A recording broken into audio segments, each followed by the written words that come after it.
Hey everyone, thanks so much for tuning in as we continue our journey through Manna and Mercy. So last time we talked about the pyramid and talked about how sin is both personal and structural or systemic. And one thing that I normally mention or use as an example when I'm teaching Manna and Mercy that I simply forgot to last time, but I think it's worth pointing out, is how systemic sin can often begin with personal sin that, when it's entrenched into policy, can live beyond even the lifetimes of the people who committed those sins. So, for example, let's say there was a member of a school board who was sexist, and he thought that women should not receive the same amount of pay as men. And so let's say he instilled that as policy while he was in the school board. But let's say something happened and he died. But even though he was dead, even though the person who was sexist was dead, the sexist policy continues to live on. So that's just a hypothetical example, but there are countless real-world examples of that. And one of the best ones I know is my state, Alabama's state constitution. So Alabama adopted its current state constitution in 1901. And at that constitutional convention, the framers of the Constitution explicitly said that the point of the Constitution was to establish white supremacy as the norm throughout the state. More specifically, what the purpose of the 1901 Constitution was to do was to concentrate power in the hands of wealthy, white, landowning men. So how do you do that? Well, one of the ways you do that is you make sure that you get to control all of the major revenue or tax bills that come through. So, for instance, in Alabama, to enact a new tax requires an amendment to the Constitution, even if it's just a county tax. And so that way, the power brokers who wrote the 1901 Constitution could make sure that they controlled how much or how little they were taxed. And so that's a reason why, for instance, Alabama has one of the most regressive tax structures in the country. So if you make $200,000 a year, you end up paying roughly 5% of your income in state and local taxes. Whereas if you make $20,000, you end up paying 10 or 11% of your income in state and local taxes. Exactly the opposite of how a progressive tax structure should be, or how, for instance, our federal tax structure is, that those who are poorer end up paying a higher percentage than those who are wealthier. Now, people would say, well, it's a new day. All of the racists who wrote the 1901 Constitution, they're gone. The people who owned slaves, that ended. Segregation ended. But the problem with that way of thinking is those policies live on. That the Constitution, the 1901 Constitution that was written and enacted by racists, is still the governing document for the state of Alabama. That their sin outlives them. The sin of systemic racism is not limited or confined to a person's racist acts or racist beliefs. The system lives beyond them. And that's why anytime we address sin, it has to not just be about changing the individual or calling the individual sinner to repentance. It has to be about addressing the systemic nature of sin. Now, as I mentioned, we see this systemic nature in the second chapter of the Bible, in Exodus. And Exodus begins by saying a new Pharaoh rose to power in Egypt. A Pharaoh who did not remember how Joseph had saved the people from famine, who did not remember what God had done through Joseph, and who was fearful of how numerous the Hebrew people had become.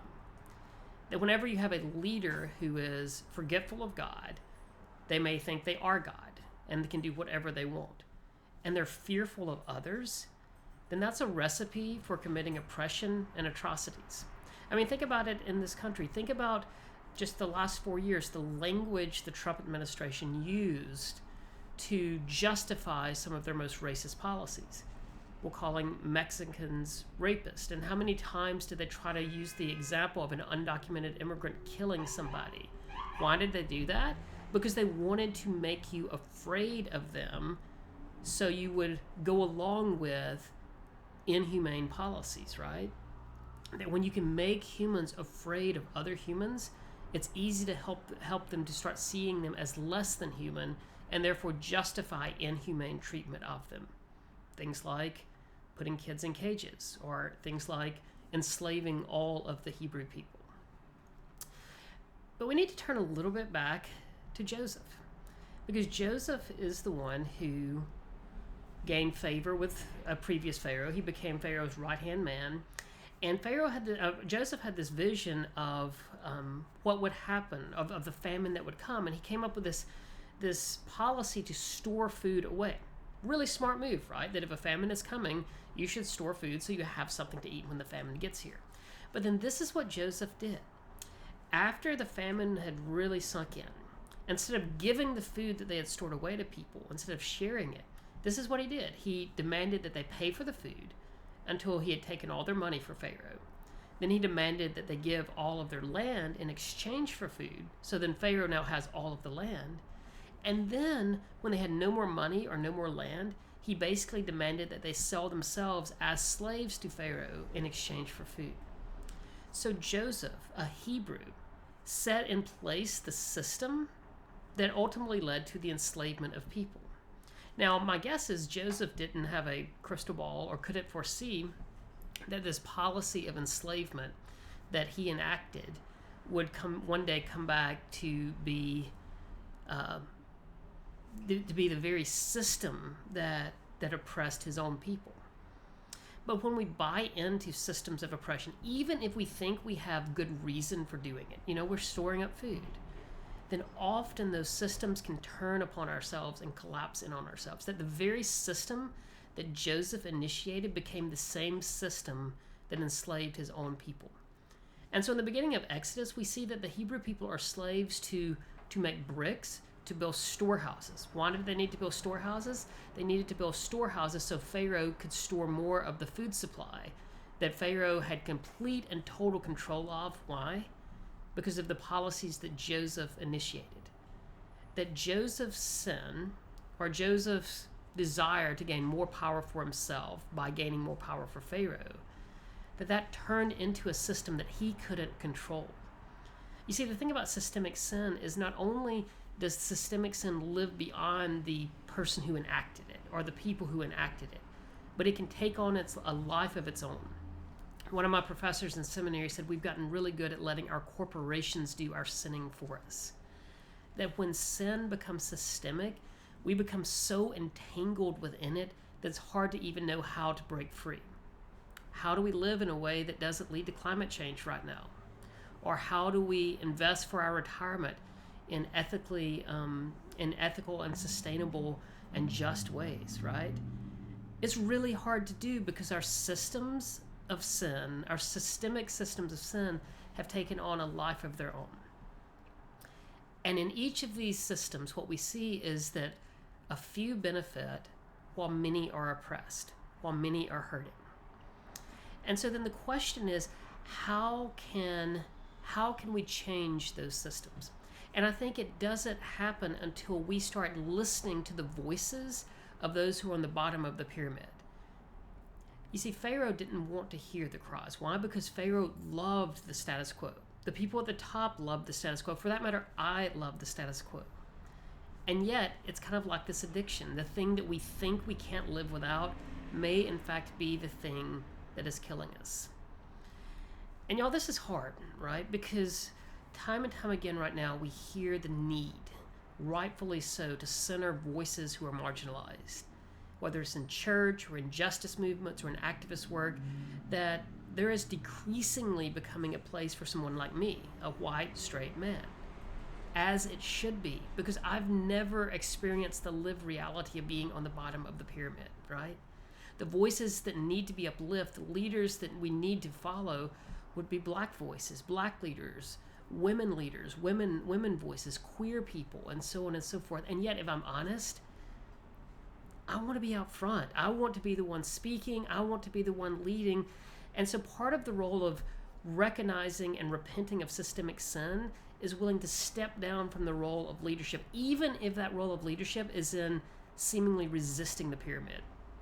Because the reality is we cannot use the means of the pyramid. We cannot use the means of systemic sin, the means of white supremacy, the means of patriarchy to resist oppression.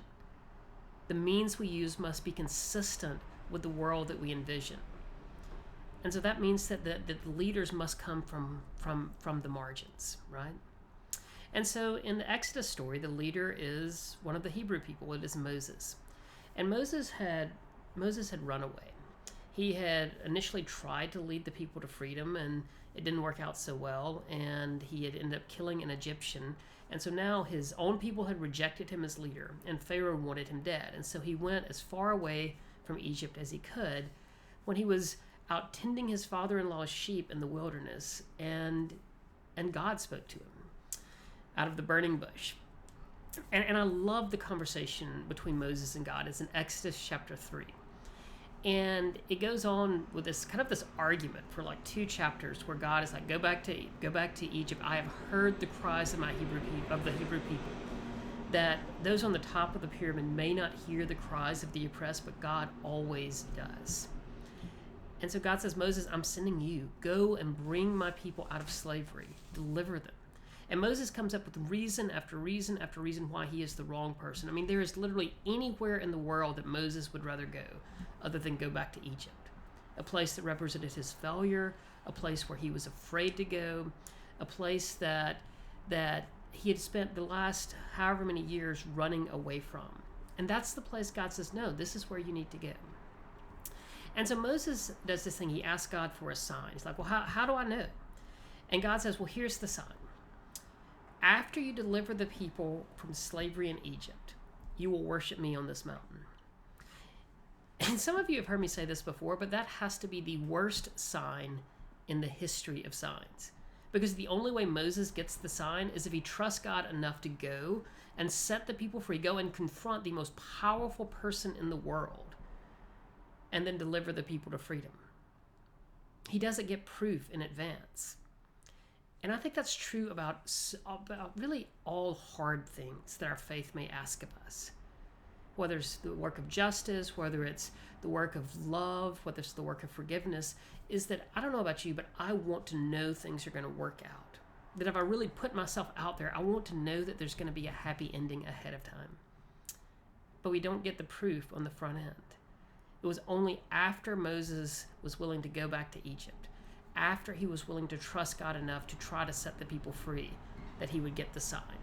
You will come and worship me on this mountain. And so Moses keeps going and is like, God, well, what if they ask for your name? And God's response is some of the, I think, most profound words of Scripture. I am who I am. Or another translation is, I will be who I will be. And one of the things that says to me is that any attempt we humans have of naming God, which by nature is limiting God, is pretty useless. That God transcends any name that we could ever have for God. God is who God is. God will be who God will be.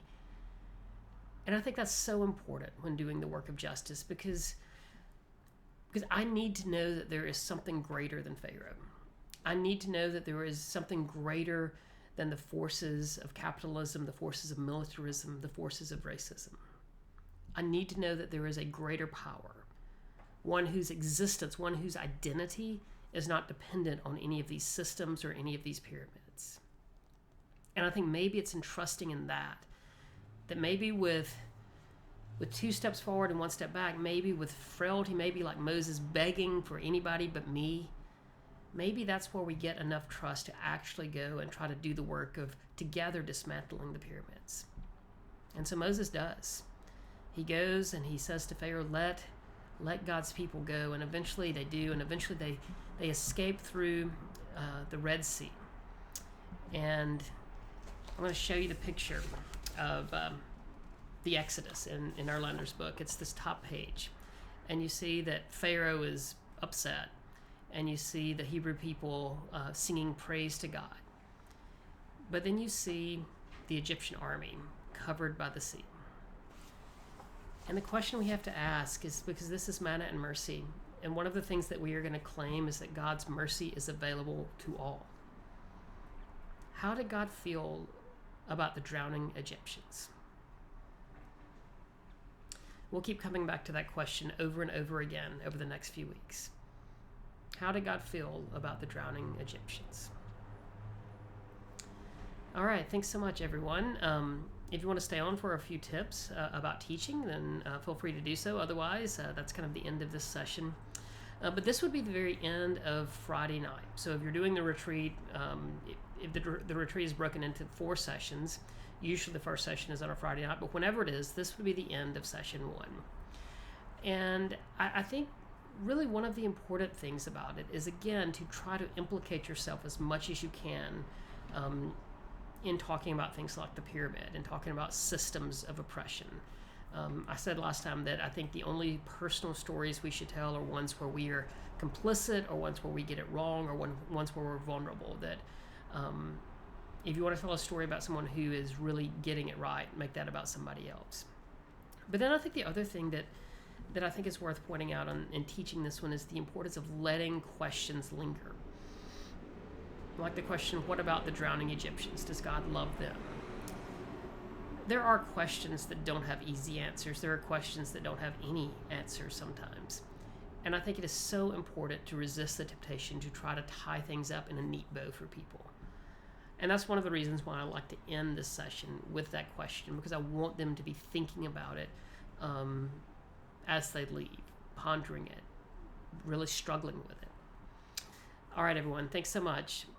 Hope you all are having a good week, and I'll be back on here later for another Manna and Mercy, this time on the Wilderness School. All right, take care.